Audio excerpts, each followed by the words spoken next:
Srivastava motivation. एक बार फिर से आप सभी का बहुत बहुत स्वागत है मेरे YouTube चैनल पे और आप सभी का बहुत बहुत धन्यवाद।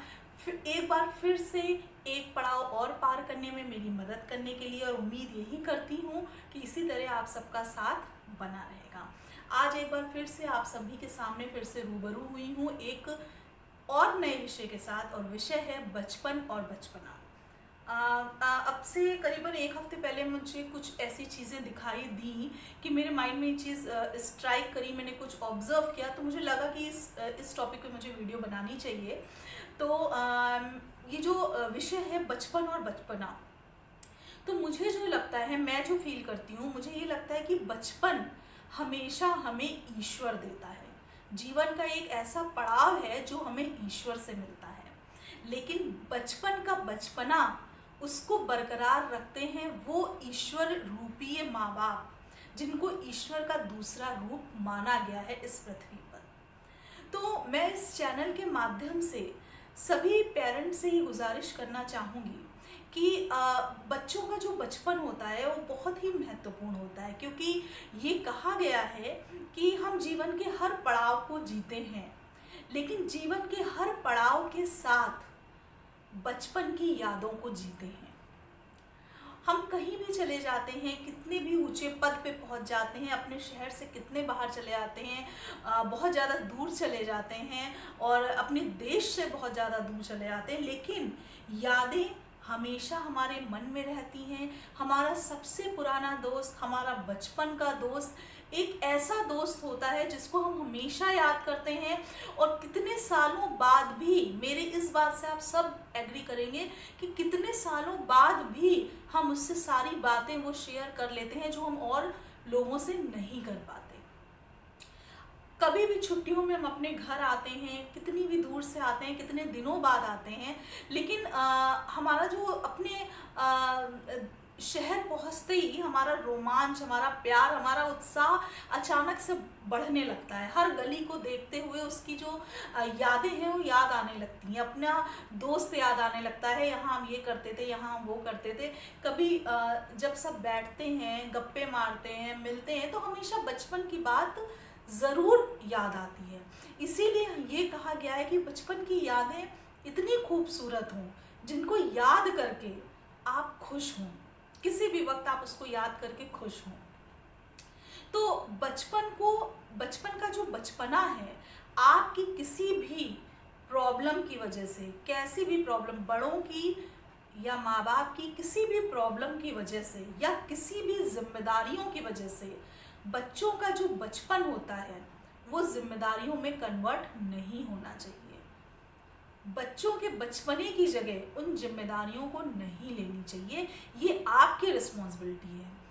बचपन के साथ साथ जो बचपने के साथ साथ हम उनको मैच्योरिटी लेवल की कई चीज़ें सिखाते हैं जो हमारी जिम्मेदारी है। वो this is a balance of life. वो एक बैलेंस है लाइफ का कि जहाँ ये चीज़ ज़रूरी है वहाँ वो भी चीज़ ज़रूरी है, लेकिन बचपन बहुत ज़्यादा ज़रूरी है। जिस तरह क्या होता है कि जब हम कोई घर बनाते हैं तो घर में बहुत सारी चीज़ें ज़रूरी होती हैं, बहुत सारी चीज़ें इंपॉर्टेंट होती हैं, बहुत सारी चीज़ों से मिलकर ही घर बनता है। लेकिन होता क्या है कि जो सबसे मजबूत चीज़ होती है किसी भी घर की, वो होती है नींव, जो कि बहुत ज़रूरी होती है, बहुत ही इम्पॉर्टेंट होती है। वो नींव जितनी भी मजबूत होगी, इमारत उतनी ही मजबूत होगी। तो नींव, बचपन वही नींव है, उसी इमारत की नींव है। नींव जितनी कमज़ोर होगी, इमारत भी उतनी कमज़ोर होगी। नींव जितनी मिलावटी होगी, इमारत भी उतनी ही मिलावटी तैयार होगी। मेरे कहने का मतलब आप समझ रहे होंगे। और इसके साथ एक चीज़ और है कि जैसे कि मैंने कहा कि मकान कई चीज़ों से मिलके बनता है, सारी चीज़ें उसके लिए इम्पॉर्टेंट होती हैं, लेकिन उसकी जो पिलर होते हैं वो मोस्ट इम्पॉर्टेंट चीज़ होते हैं किसी भी मकान के, उसकी मजबूती के लिए।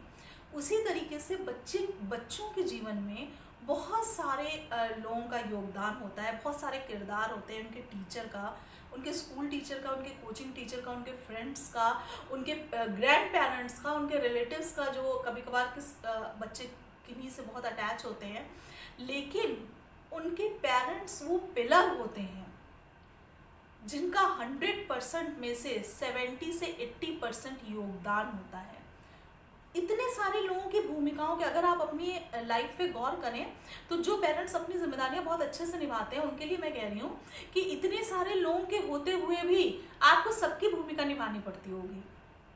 टीचर, कोचिंग टीचर के होते हुए भी आपको वो भूमिका निभानी पड़ती होगी, अपने बच्चों को देखना होता होगा। बहुत सारे फ्रेंड्स होने के बावजूद भी आपको अपने बच्चों का अच्छा फ्रेंड्स बनना होता होगा। बहुत सारे नज़दीकी रिश्तों के बावजूद आपको अपनी नज़दीकियाँ अपने बच्चों से मेंटेन करनी होती होंगी।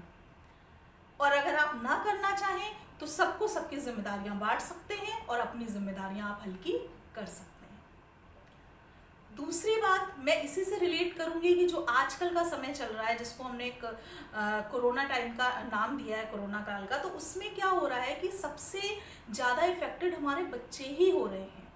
क्योंकि जहाँ हम तो वैसे भी घर से बहुत कम निकलते थे, लेकिन हमारे बच्चों का रूटीन था कि घर से बाहर निकलना है, इवनिंग में उनको खेलना है। हम तो वैसे भी सैटरडे संडे लोगों से मिलते थे जितने भी बड़े हैं, लेकिन हमारे बच्चे रोज़ अपने फ्रेंड्स से मिलते थे, रोज़ उनको खेलना होता था। वीकेंड्स में एक बार उनको आउटिंग पे जाना होता था, बर्गर या पिज़्ज़ा खाना होता था। हम बड़े फिर भी नहीं खाते हैं या कम खाते हैं, लेकिन बच्चों को खाना होता था, उनका इन्जॉयमेंट होता है। लेकिन आज उनके पास कुछ भी नहीं है इन सब चीज़ों में से, सिर्फ उनका एक घर है और उनके पेरेंट्स का साथ है।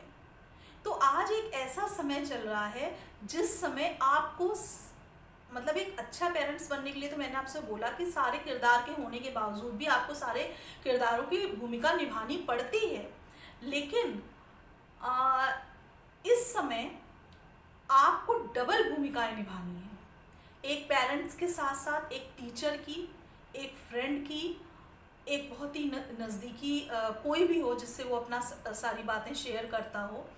तो मैंने जो अपने बच्चों के साथ जो चीज़ें ऑब्ज़र्व करी हैं, मुझे ये लगता है कि मैं अपने बच्चों को सारी चीज़ें इस टाइम में दूं कि मैं उनको एजुकेशन दे पाऊँ, मैं उनको डिसिप्लिन दे पाऊँ जो कि एक स्कूल से बच्चों के साथ मेंटेन रहता है, एक अच्छी कुक बन पाऊँ जितना कि मैं एक फ्लेवर उनको रेस्टोरेंट का फ्लेवर दे सकती हूँ, अपने उनके एक फ्रेंड के तरीके से उनके साथ खेल पाऊँ। कहने का मतलब ये है कि जब 1 साल 2 साल बाद जब बच्चे स्कूल जाते हैं तो आपको कभी ये चीज़ फील ना हो कि उनका कोई भी किरदार 100% लॉस हो गया। हाँ, सबकी कमी हम पूरी तो नहीं कर सकते 100%, लेकिन हाँ 70-80% हम उनको डिसिप्लिन दे सकते हैं, हम उनको अनुशासन में रख सकते हैं, हम उनको एजुकेशन दे सकते हैं, एजुकेशन में डिसिप्लिन मेंटेन रख सकते हैं और उनके फ्रेंड बन सकते हैं, उनके साथ गेम खेल सकते हैं, उनकी क्रेविंग को कम कर सकते हैं।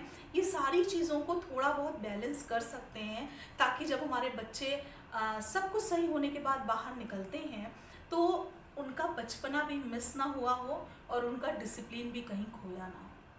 तो बस मेरे ये वीडियो बनाने का यही मतलब था कि बच्चों का बचपन बहुत ही ज़्यादा इम्पोर्टेंट होता है, जो कि हमको पहले तो बरकरार रखना ही था। और इस समय जब बचपन कहीं खोता जा रहा है या बचपन कहीं अकेला पड़ता जा रहा है, इस समय देश जिस परिस्थिति से गुजर रहा है, उस समय हमारी जिम्मेदारी बनती है एक अहम भूमिका निभाने की।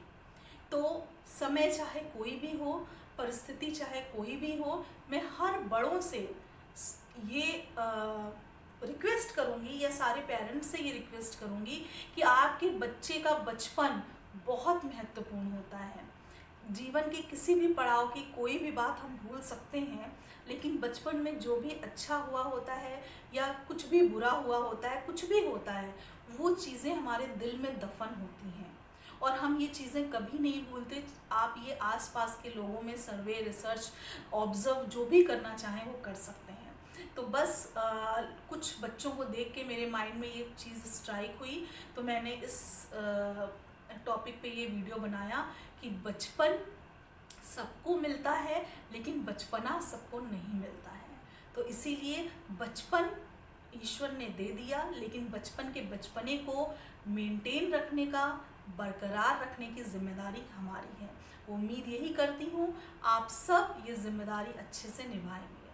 बस इसी के साथ अपनी वीडियो समाप्त करती हूँ और फिर से मिलेंगे एक बार एक नए विषय के साथ। बहुत बहुत धन्यवाद। स्वस्थ रहिए, सुरक्षित रहिए।